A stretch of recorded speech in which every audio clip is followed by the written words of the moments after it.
지난 금요일 오후 6시 대한민국 정부가 지소미아를 연장하겠다라고 발표를 하면서 한일 양국에서 브리핑이 있었고 굉장히 많은 논란과 이슈가 있었습니다.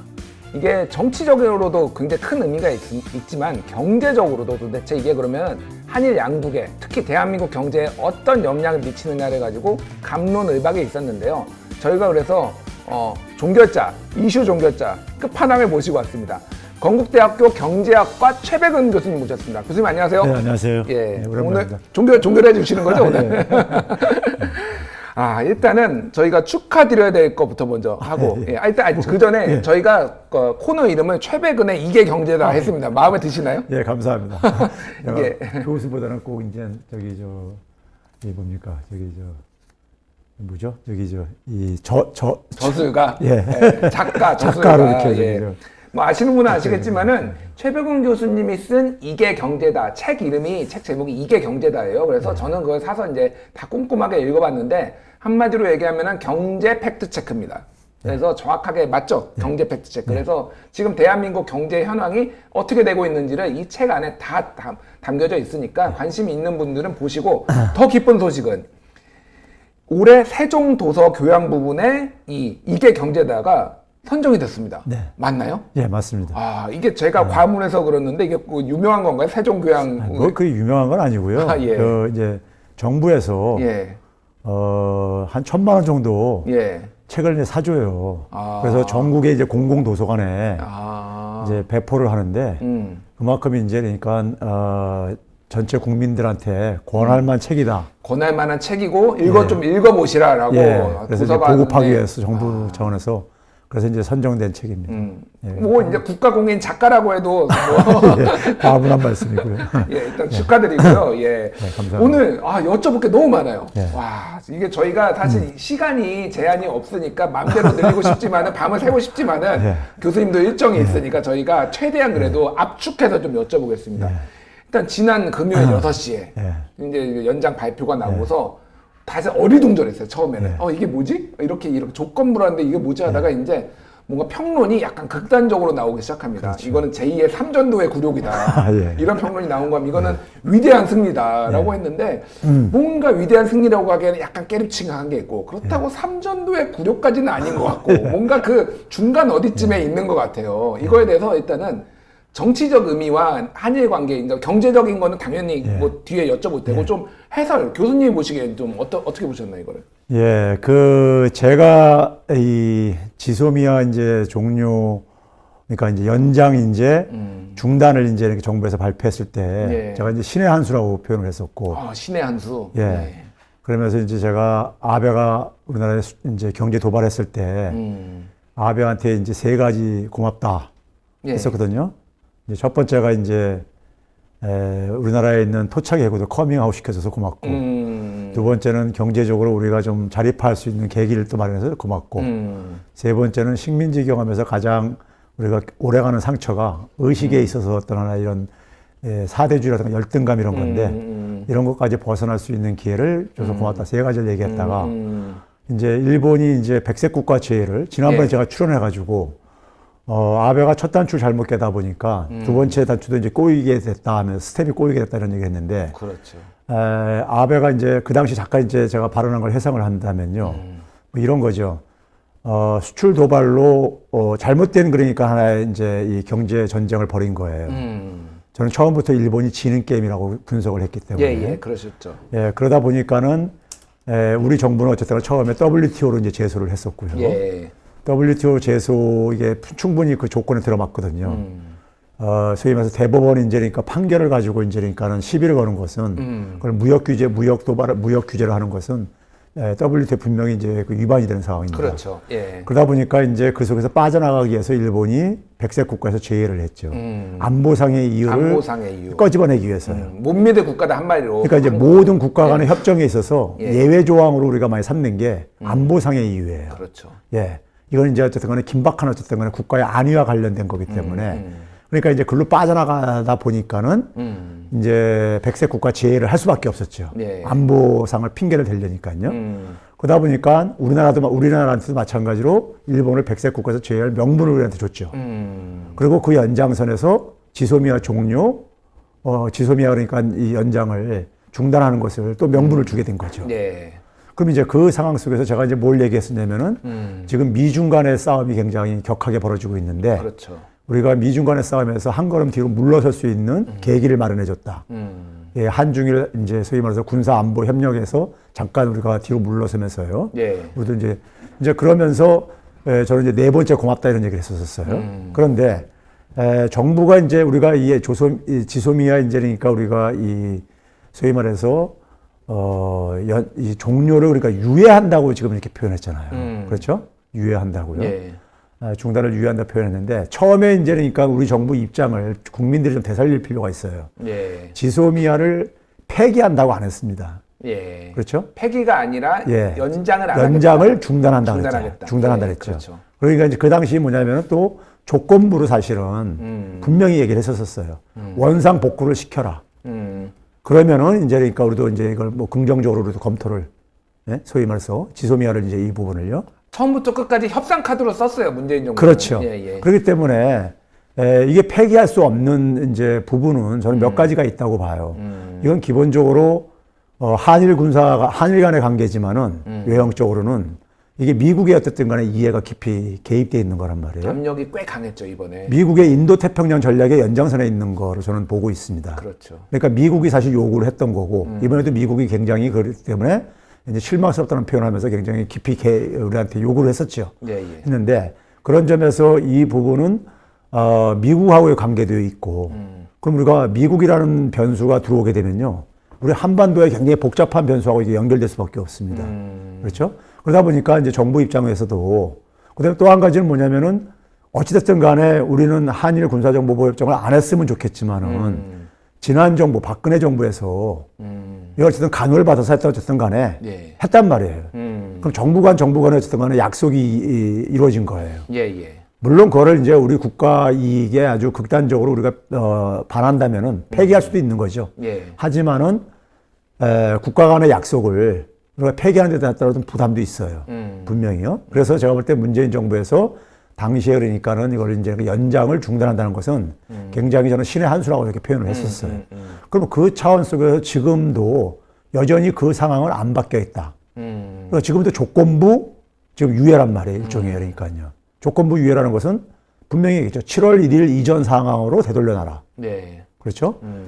그리고 7월 1일 이전이라는 것은 수출 규제, 경제 도발한 것을 다 어쨌든 원상 복구시켜라 이 얘기란 말이에요. 이런 점에서 제가 볼 때는 이 부분을 그러니까 우리가 뭐 일본과 그러니까 우리가 이 관계를 일본하고 어떻게 우리가 군사정보보호협정을 하냐 예. 이런 문제로 저는 이제 그 굉장히 분노를 하는 분들의 마음은 이해합니다. 예, 저도 예. 똑같은 마음이에요. 그런데 문제는 뭐냐면은 이게 한반도에서 미국의 변수라는 것이 굉장히 저는 고차함수라고 생각이 들어요.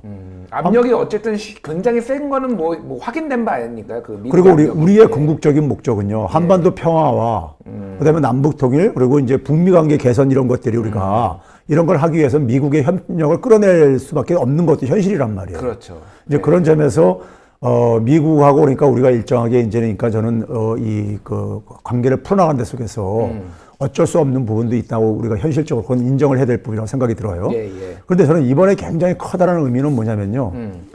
그동안의 동북아에 있어서 보게 되면은 미국 중심의 미국이 동북아를 지배하기 위해서 예. 동북아에서 하위 파트너로 일본을 삼고 있고 예. 그 밑에 그러니까 한국이 있는 겁니다.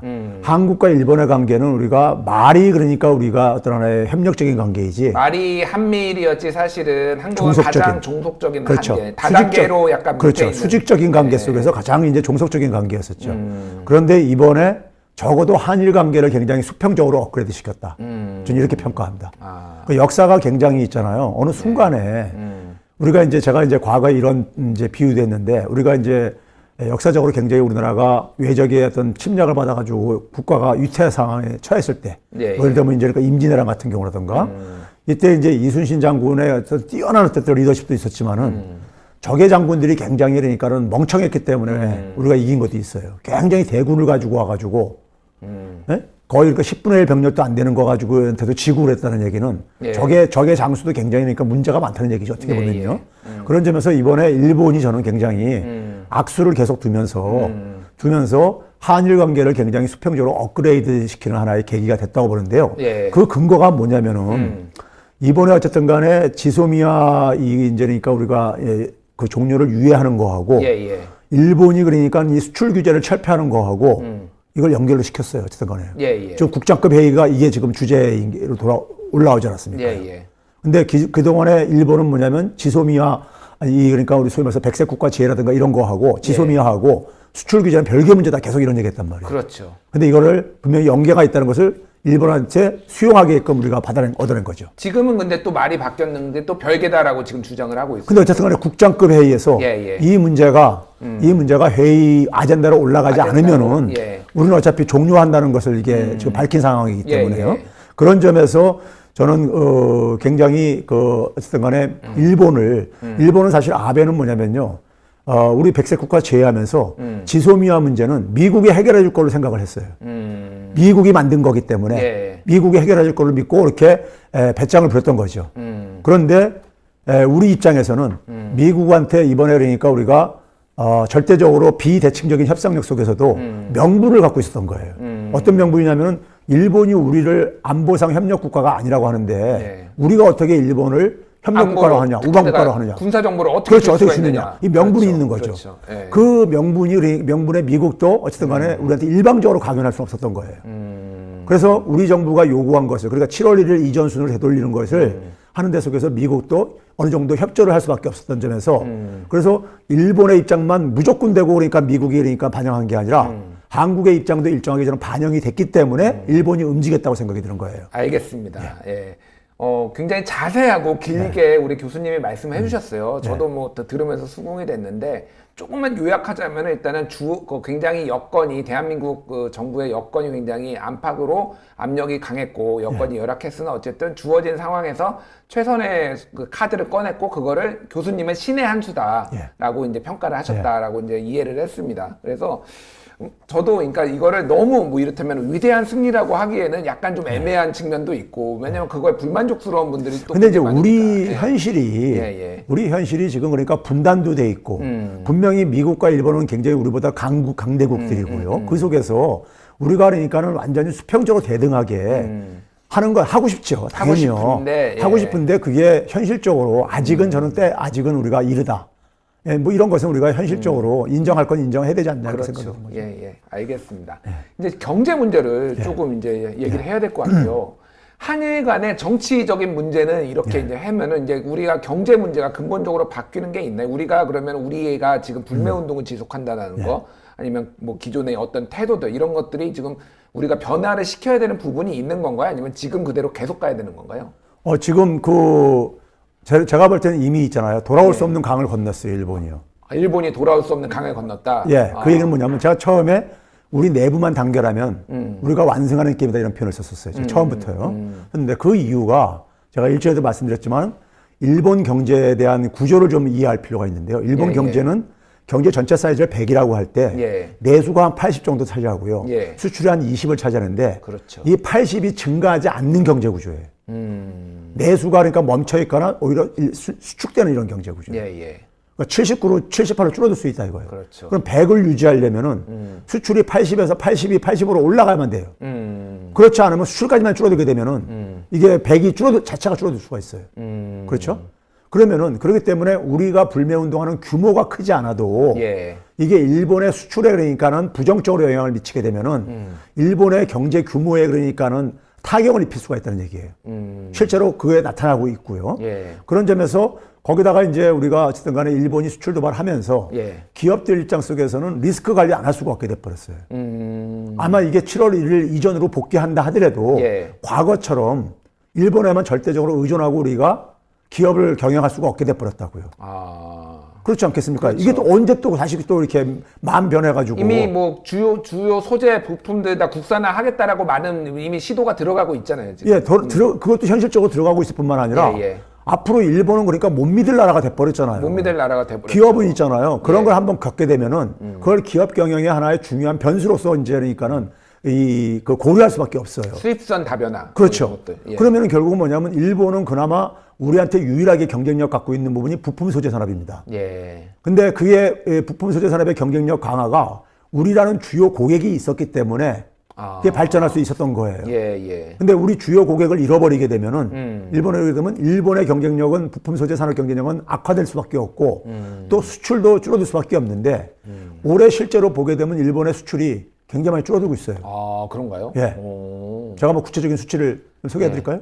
아, 조금만 소개해 주시면은 좋을 것 같아요. 예. 예를 들어서 일본이 올해 그러니까는 이 수출의 감소가 6.6%가 감소했어요. 국가 6.6% 평균으로요. 요? 일본 전체 그러니까 수출이요. 근데 우리나라에 대한 수출이 10.4%가 감소했어요. 아, 그러니까 전체 평균보다 한 4%포인트 더 감소했다는 얘기죠. 그렇군요. 반면에 우리나라도 수출 많이 감소하고 있잖아요. 그렇죠. 수출이 우리나라 보게 되면 지금 올해 지금 들어가서 10월 달까지요. 11월 달 건 아직 안 나왔으니까요. 10월 달까지 보게 되면은 일본에 대해서 우리가 그러니까 한 10.4% 정도가 감소했어요. 일본에 대해서. 아니, 우리나라 전체 수출이요. 전체 수출이요. 근데 일본에 대해서는 6.6% 감소가 안 했어요. 아, 제가 아까 일본에서는 좀 잘못 얘기했는데 일본이 올해 그러니까는 9.6%가 감소했는데 올해 9.6%가 감소. 했는데 우리한테 대해서 수출하는 건 10.2%가 감소했어요. 10.2% 조금 더 감소했네요. 그렇죠. 우리는 수출이 그러니까 상대적으로 덜 타격받았고 수입은 그러니까 많이 축소가 돼가지고 소위 말해서 한국이 무역 적자를 제일 많이 보는 나라가 일본이에요. 일본이죠. 지난해 241억 달러 적자를 봤는데요. 이가 어디냐면은 사우디아라비아. 그러니까 224억 달러예요. 사우디아라비아는 석유를 수입하죠. 그러다 보니까 당연히 그럴 수밖에 없어요. 근데 일본이 그러니까는 유일하게 그러니까 우리한테는 그러니까 무역 적자를 굉장히 많이 하는 나라인데, 근데 이제 올해 지금 현재 10월 달까지 일본이 그러니까 어느 정도 우리한테 무역 적자가 줄어들냐면요. 한 4천억 엔이 줄어들었어요. 작년에 그러니까 한 2조 3천억 엔 흑자를 봤는데 한 4천억 엔 줄어들었는데 이게 한 18% 정도 됩니다. 10월 달 기준으로. 엄청 큰 비중이네요. 그렇죠. 이게 이제 그러니까는 예를 들어서 연말까지 가게 되면 추세적으로 한 4,800억 엔 줄어들 걸로 지금 추정을 하고 있어요. 그러니까 그만큼 이제 그러니까 일본의 무역 흑자가 줄어들게 되면은 일본의 GDP 경제 규모에 타격을 입힐 수밖에 없고요. 그래서 일본의 3분기 GDP 성장률이 사실상 그러니까 0.1, 0.2까지 이렇게 줄어든 이유가 4분기에는 마이너스로 지금 우리가 예상을 하고 있는 게 바로 우리가 굉장히 거기에 타격을 입힌 하나의 주요 요인으로 작용하고 있습니다. 그렇군요. 그러면은 어쨌든 일본은 그 두 가지 축을 했었잖아요. 사실은 이제 외국인 관광객을 많이 불러서 이제 관광 대국으로 가겠다라고 하면서 아베 정부가 뭐 이런 청사진도 발표를 했는데 한국 국민들이 일본의 관광에 안 감으로써 또 타격도 많이 입혔을 거 아니에요. 그러니까 일본은 기본적으로요 내수가 그러니까 아까 했듯이 정체하거나 수축되는 나라이기 때문에 대외적으로 그러니까 돈을 벌 수밖에 없어요. 그래야지만 경제 규모를 유지할 수 있는 나라예요. 유지하거나 혹은 증가시킬 수 있는 나라예요. 그러니까 그게 조금만 그러니까 대외적인 수입이 줄어들기만 하더라도 타격을 입기 때문에 그래서 아베노믹스의 핵심도 뭐냐면 수출을 늘려가지고 대외적으로 그러니까 돈을 많이 벌어가지고 경제를 살리겠다는 얘기예요. 아베노믹스도 그러니까 한마디로 얘기하면요. 근데 이제 그런 점에서 소위 말해서 이제 그러니까 그게 사실 자신들이 잘못된 도발을 함으로써 오히려 자기들 발등을 찍는 이런 꼴이 돼버린 거죠. 그렇군요. 그래서 처음부터 그래가지고 뭐 지난번에 소개했지만 블룸버그 통신 같은 데서는 멍청한 전쟁을 하고 있다. 멍청한 전쟁. 자기 무덤을 파고 있다. 뭐 이런 식의 표현을 했던 것은 일본 경제를 국내 전문가들은 잘 모르고 있죠. 많은 전문가들이 모르고 있지만 해외에서는 일본 경제에 대한 정확하게 이해를 하고 있는 거예요. 일본이 세계 경제 규모 3위 나라다 보니까는 세계에는 일본 경제에 대한 전문가들이 굉장히 많거든요. 그 사람들은 일본 경제가 어떤지를 정확히 알고 있는 거죠. 그렇군요. 그러니까 일본이 굉장히 지금 멍청한 전쟁을 하고 있다 이렇게 평가한 게 그거고 아베는 이게 그러니까는 초기에 이게 장기전 대립이 되면은 자기들도 우리가 피해 입는 걸 알았어요. 우리가 이제 그러니까 만약에 내부 단결을 하게 되면요. 불매운동하게 되면. 근데 초기에 그러니까 우리가 이걸 굴복할 줄 알았죠. 근데 우리가 워낙 완강하게 나가니까는 이게 그러니까 거기에서 이제 그러니까는 잘못 판단을 했던 것이 그러다 보니까 2차, 3차 보복이 안 나오고 있잖아요. 그렇군요. 그러면은 일단은 현재 그동안 우리가 유지를 해왔던 일본에 대한 불매 운동의 어떤 이 스탠스 그거는 계속 가는 걸로 이제 저는 이해를 했고요. 가야 된다라고. 이제 만약에 한국과 일본의 각 정상이 뭐 다음 달 정상회담도 잡혀 있는데 여기에서 이를테면 수출 규제에 대해서 해제를 한다. 일본이 이런 조치를 한다. 그런 조치가 나왔을 때 우리는 어떻게 하는 게 맞나? 이 민간에서 국가는 국가대로 그렇게 한다고 치고. 그러니까 이제 국가 간에 했을 때는 이제 뭐 그 7월 1일 이전 순으로 돌리게 되면 아마 이제 그러니까 이것도 연장을 이제 할 거예요. 연장을 할 텐데 이제 민간 차원 속에서는 저는 아까 얘기했듯이 이제 그러니까 불가역적인 상황으로 저는 와버렸다고 생각이 들어요. 불가역적인 상황으로. 예. 왜 그러냐면은 일본에 대해서 우리가 이제 이번에 어쨌든 저는 7월 1일 이전 수준으로 돌리게 되면 있잖아요. 사실상 우리의 승리라고 봐요. 그래서 그건 아베가 효과를 못 거둔 거잖아요. 그렇죠. 예? 그렇죠. 7월 이전 수준으로 돌아간다는 얘기예요. 7월 1일 이전에도 지소미아는 작동하고 있었잖아요. 그렇죠. 그러니까 우리가 그러니까는 7월 1일 이전에 비해서 잃은 건 없는 거잖아요. 새롭게 잃은 거는요. 그렇죠? 그러면서 사실상 우리가 이긴 거라고요. 그럼 세계 경제 규모 3위인 일본 나라를 다해서 우리가 경제적인 싸움에서 이겼다는 것은 우리 국민들의 자긍심이 굉장히 거대해집니다. 그럼 우리 국민들은 불매운동이 그렇게 대단한 성과를 거뒀어? 이런 심리적인 것 때문에 앞으로 계속해서 그것이 저는 지속될 가능성이 높다고 보고요. 민간 차원에서 어쨌든 정부가 어떤 결정을 내리든 우리 그렇죠. 민간 차원에서는 우리가 또 할 수 있는 부분이 있다. 불매운동에 예, 있어서. 이번에 또 이제 일본 우리가 많은 국민들이 안게 된 뭐냐면 일본은 우리 제품에 대해서 굉장히 그러니까는 이 수입을 그러니까 여러 가지 방식으로 그러니까 차단시키고 있다. 이런 걸 알게 됐거든요. 그러니까 이제 그런 점에 대해서 그러니까 우리도 그러니까 그래서 대칭적으로 국민들이 대응할 가능성이 높고요. 그리고 기업들도 그러니까는 이제 일본한테만 의존할 수 없다는 것이 확인된 거란 말이에요. 그렇죠. 그리고 중소기업 육성도 불가피하다는 것도 알게 된 거고요. 그럼 이 상황 속에서 일본은 그러니까 얻은 게 뭐냐 이거죠. 그러면 우리가 이제 결국은 이번에 죄송합니다. 예. 너무 말씀을 많이 하셔서 힘들어서 제가 너무 죄송하네요, 이렇게. 예. 그래서 이제 그런 점에서 제가 볼 때는 민간 부분에서는 지금까지 저는 기조가 저는 지속될 가능성이 높고 그런 점에서 불가역적인 상황으로 이게 감으로써 그러면서 일본이 상당히 그러니까는 저는 역사라는 게 그런 것 같아요. 어떤 순간의 계기로 인해서 한 나라는 퇴조할 수가 있고 한 나라는 그러니까 국운이 상승할 수가 있는데 저는 그 중요한 하나의 그 상징적인 사건이라고 생각이 듭니다. 지금 이 사건이. 알겠습니다. 자, 얼마 전에 액차 불화수소 수출을 이제 일본 정부가 승인을 해줬습니다. 어쨌든 뭐 그거는 이거 지소미아 연장 전이긴 하지만은 이게 이제 일본의 유화 제스처냐라는 식으로 이제 해석도 많이 되고 있었어요. 이거를 일본이 이거 주소는 들었다라고 좀 해석을 해야 되는 건가요? 아니면 어떻게? 예, 그렇죠. 이거는요. 국내에서 뭐 여러 가지 뭐 WTO 이제 뭐 명분 쌓기다 뭐 이런 얘기 하는데 그게 아니라요. 자기들이 지금 더 그랬다가는 한국이 완전히 이걸 자급하거나 아니면 그다음에 이제 혹은 그러니까 저기 다른 데로 수입선을 바꾸거나 하게 되면은 자국의 산업이 망가진다는 우려 때문에 그런 거예요. 일본의 그 경제산업상 이전 초기 경제산업상이요. 그 안경 쓰고 좀 이제 그랬던 친구가 자기들 그러니까는 한국에다 수출 안 해도 팔아먹을 때 얼마든지 있다. 이렇게 호기를 부렸었는데, 그거 이제 호기다 객기입니다.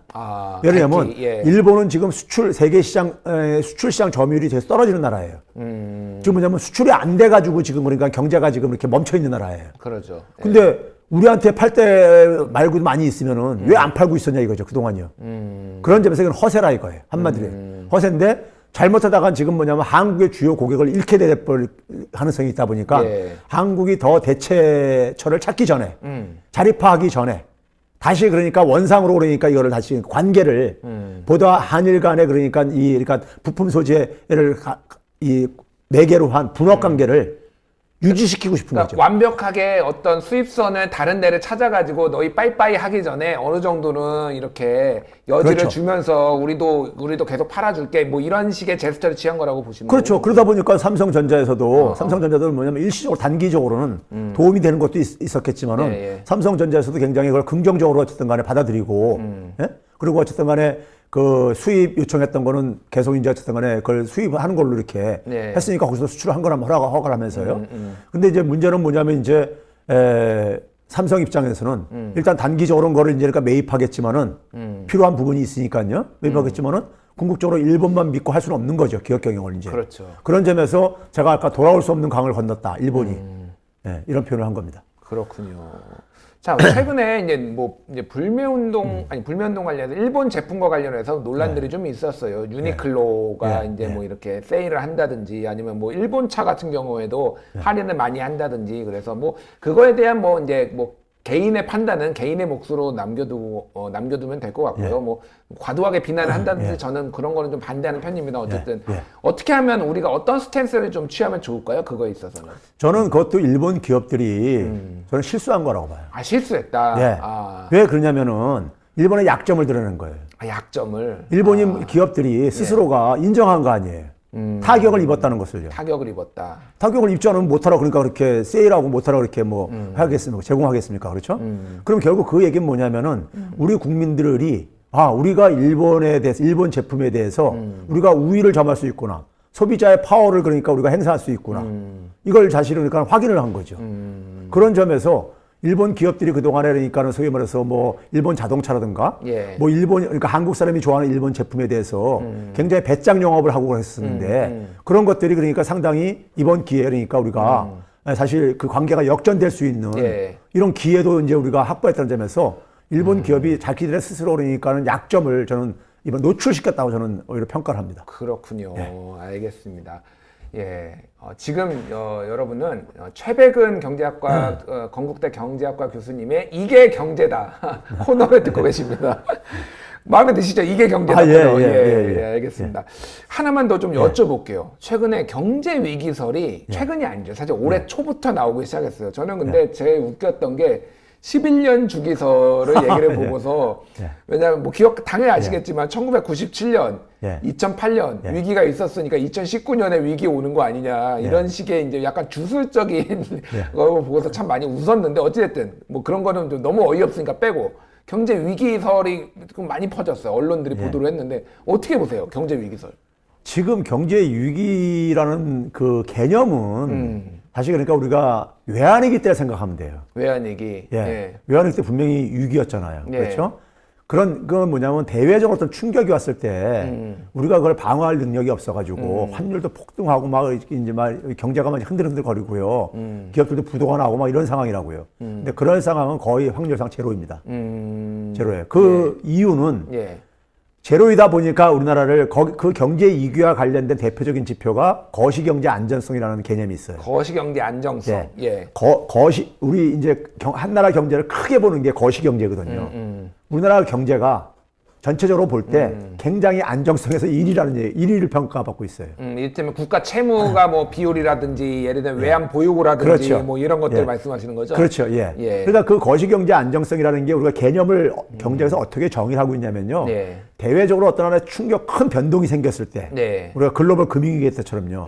그랬을 때 우리가 거기에 대해서 방어 능력이 얼마나 있냐 이렇게 생각하면 돼요. 근데 그게 1위란 말이에요. 미국보다 더 높아요. 그게 1위라는 게 이게 뭐 순위가 나오는 건가요? 그렇죠. 우리가 예를 들어서 다보스 포럼이라고 있죠. 세계 경제 포럼이라고요.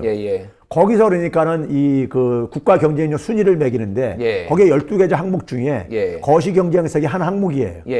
근데 거기에서 그러니까 1위를 매겨요. 우리나라가 IT 부분하고 그 부분이 유일하게 1위. 다보스 포럼에서 IT 부분과 거시경제 안정성 부분이 대한민국 1위라고요? 근데 국내에서 경제 위기설, 폭망설 얘기하는 사람들이 되게 비유하는 데가 베네수엘라로 많이 비유하잖아요. 베네수엘라를 비교를 하는데 왜 비교하는지 모르겠습니다. 어쨌든. 베네수엘라가 해가지고 뭐 야당의 홍준표 의원 같은 경우는 코네수엘라 막 이렇게 해도 코리아하고 베네수엘라 합성을 해가지고요. 이렇게 비유하고 말했단 말이에요. 그런데 베네수엘라는 그 다보스 포럼에서 세계 경제 포럼에서 순위 매긴 게 143개 국가를 대상으로 매기고 있습니다. 하는데 141위 했어요. 141위요. 그러니까 꼴찌란 베네수엘라는. 그럼 100살 꼴찌 나라하고 1위 나라를 그러니까 같이 취급하는 것 자체가 해외에서는요 코미디라고 그래요. 코미디라고. 이거는 그러니까 웃어요, 그럼요. 그러니까 그런 점에서 이제 경제 위기설은 제가 볼 때 근거가 없는 얘기고요. 단지 이제 문제는 뭐냐면은 우리가 경제 성장률이 떨어져 가고 많이 있다. 떨어질 3.1, 2.7, 2.0 뭐 이렇게 지금 떨어져 가고 있단 말이에요. 근데 이게 상대적으로 모든 나라들이 다 떨어지고 있어요. 지금 세계 경제가 지금 약간 하강 국면에 접어든 거는 맞다고 봐야 그렇죠. 되나요? 그렇군요. 지금. 지금 그러니까 뭐 그 중국 경제도 6% 지금까지 떨어져 6.5% 이상 다 목표로 하고 있는데 정부가 6%까지 지금 6.0%가 떨어진 상태고요. 이게 6%도 무너질 거라고 지금 얘기를 하고 있고. 미국만 약간 예외인 것 같아요. 아니 미국도 나빠지고 있어요. 미국도 나빠지고 있어요. 미국도 나빠지고 있죠. 미국도 지금 그러니까 2% 초까지 지금 한 2.2%까지 지금 전망을 할 정도로 많이 떨어졌어요. 그렇군요. 그러니까 미국은 내년에 침체가 온다는 얘기도 하고 있어요. 그렇군요. 그러니까 전체가 다 떨어지고 있는 상황이에요. 그러니까 2017년도에 우리나라가 주요 국가들 OECD 국가에서 1위 했었고요. 2018년도에 2.7% 가지고도 미국 다음으로 2위 했었어요. 지금 현재는 다 4분기까지 안 끝났으니까. 근데 뭐 지금까지 보게 되면 우리나라 성적이 상당히 지금 이제 상위 랭킹이에요. 여전히. 중상. 중상이 아니라 거의 상위예요. 상위 랭킹이었어요. 지금까지는요. 예? 그러면은 그런 점에서 그러니까는 상대적으로 저는 선방을 하고 있는 거다. 일단 성장률만 보게 되면요. 근데 이제 문제는 뭐냐면은 과거의 성장률이 한 3% 정도 될 때요. 이 3%라는 건 평균적인 소득의 증가를 얘기하는데 국민들의. 그렇죠. 근데 이게 어떤 국민들은 10% 소득이 증가하는 사람도 있고 어떤 사람은 마이너스 되는 사람도 있어요. 그러니까 한 3% 과거에 3% 성장할 때는요. 서민들은 성장 혜택을 못 봤었어요. 그렇군요. 근데 이번에 3분기 가계 소득이 나왔잖아요. 발표됐는데 전체 국민들이 가계 10분 일어났을 때 전체 분위기가 다 소득이 증가했어요. 1년 전에 비해서. 특히 저소득층일수록 소득 증가율이 가장 높았고. 그게 소득주도 성장의 영향이 어느 정도 있는 맞습니다. 건가요, 그러면? 지금 그러니까 내수가 그나마 그걸 그래서 버텨주고 있는 거예요. 지금 세계 경기가 나빠지게 되면 수출, 우리나라 같은 나라들은 수출의 의존도가 높다 보니까는 직격탄을 맞아요. 과거의 경험도 보면요. 근데 그나마 그걸 이제 방어하고 있는 게 내수라 이거예요. 근데 일부에서는 질 낮은 일자리 이렇게 많이 만들고 이렇게 뭐 인위적으로 돈 이렇게 많이 살포해가지고 지금 하는 거 아니냐라는 비판들도 나오고 있잖아요. 그거에 대해서. 그건 어떻게 봐야 되나요, 그러면? 지금 있잖아요. 우리가 하위 10% 가게는요. 가구주 평균 연령이 69세예요. 69세인가요? 아, 저는 66세로 알고 있었는데. 69세. 거의 70세라는 얘기죠. 그렇죠. 이분들이 시장에서 일자리 잡을 수 있습니까, 현실적으로요? 거의 없다고 봐야죠, 이분들은. 그렇죠. 현실적으로 누가 고용을 하려고 하겠어요. 질 낮은 일자리를 하더라도. 그러니까 편의점 아르바이트라도 70세 된 분들을 누가 고용하려고 하겠냐고요. 그렇죠. 현실이 그렇잖아요. 그러면 이분들 같은 경우 그러면 결국은 자기가 젊었을 때 좀 돈 벌어놓는 사람은 괜찮지만은 그 극소수고요. 나머지 대다수는 폐지 주서야 되고 약간 그런. 그렇죠. 대다수 분들은 결국은 뭐냐면은 그렇게 폐지 주거나 아니면 뭐 기초연금 이거 받는 거 아니면 뭐 그러니까 이 최저생활 수급자, 이 최저생계비 수급자 이것뿐이 할 게 없는 거잖아요. 그걸 다 커버가 안 된단 말이에요. 그렇죠? 그럼 결국은 뭐냐면 공공근로 사업 해줘야 되는 거죠. 공공근로 사업. 더군다나 60세 이상 이 인구가 1년에 57만 명씩 증가하고 있어요. 그렇죠. 매년 57만 명씩. 49세 이하는요. 50세 미만은 32만 명씩 줄어들고 있어요. 줄어드는 인구에서는 일자리가 줄어들 수밖에 없어요. 그렇죠. 근데 늘어나는 인구에 대해서 일자리 뭔가 마련해 줘야 될 게 아닙니까? 그렇죠?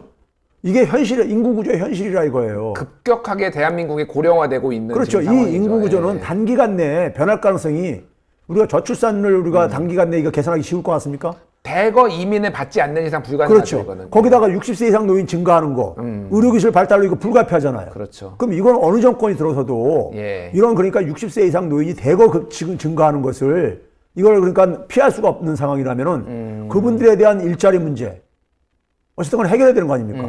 그런데 공공근로 일자리가 다가 아닙니다. 의외로 들여다보면요. 공공근로 일자리는 한 22에서 한 25%뿐이 안 돼요. 전체 60세 이상 일자리가 새로 생기는 것 중에서 대부분이 시장에서 해결하고 있어요. 시장에서요? 그러니까 60세에서 한 65세 전후분들은 가능한 한 그러니까는 오랫동안 일을 하시려고 적극적으로 그러니까 일자리 찾는 걸 하고 있다는 얘기예요. 그것도 다양한 산업 분야에서 그러니까 하고 있습니다. 제조업도 하고 있고 건설업도 하고 있고 다양한 분야에서요. 그러니까 제가 올해 이제 60이 넘어가는데 저 같은 경우는 그러니까 여전히 뭐가 일자리 잡고 있는 사람이잖아요. 그러게요. 그렇죠. 그러니까 이제 60세 이상 그다음에 이제 최근에 보게 되면 버스 운전기사들 62세까지 정년을 연장했단 말이에요. 연장했죠. 그러면 버스 회사에서도 그 기사들 확보하는 것도 중요하고 그러다 보니까는 62세까지 연장했단 말이에요. 맞습니다. 이런 변화들이라고 그다음에 가능한 한 많은 사람들이 늦게까지 일을 하고 싶어하고 연금도 가능한 늦게 수급을 하기 시작하려고. 65세 정년 연장도 사실 정부가 지금 고민을 하고 있어요. 그렇죠. 왜냐면 연금 받는 것도 자기가 할 수만 있으면은 늦게 받는 게 오래 많이 받을 수 있잖아요. 그렇죠. 그러니까 그거는 선진국인 미국도 그런 경향이 있습니다. 가능한 한 그러니까 은퇴를 늦추고 그래서 연금을 좀 그러니까 좀 더 많이 받으려고.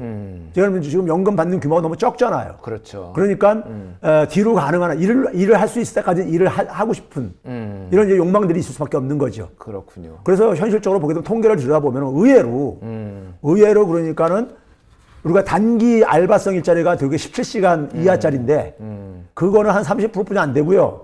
36시간 이상이 한 40% 차지해요. 그렇군요. 그러니까 의외로 60세 이상 일자리가 예. 그렇게 그러니까 질 낮은 일자리만 있는 것도 아니고 첫째는 그다음에 정부에서도 공공근로 일자리 대거 만들 수밖에 없는 인구 구조의 문제 이런 것들을 복합적으로 전제를 해야 되면 고민은 우리가 고려를 해야 된다. 예. 그런 것들을 했을 예. 때 알겠습니다. 예. 오늘 좀 시청자 여러분들 어떠셨는지요? 지금 경제 현안에 대해서 최백은 교수님이 목이 쉬어가면서 지금 열변을 토하셨고요. 예. 저희 시청자 우리 국민 TV 그 시청자들을 위해서 열심히 해주셨습니다. 죄송합니다. 그 목소리로 불편을 드렸어요. 아니요, 제가 이미 매일 목소리로 불편을 드리고 있어서 별로 크게 지장 없으실 거예요. 예. 알겠습니다. 교수님. 예.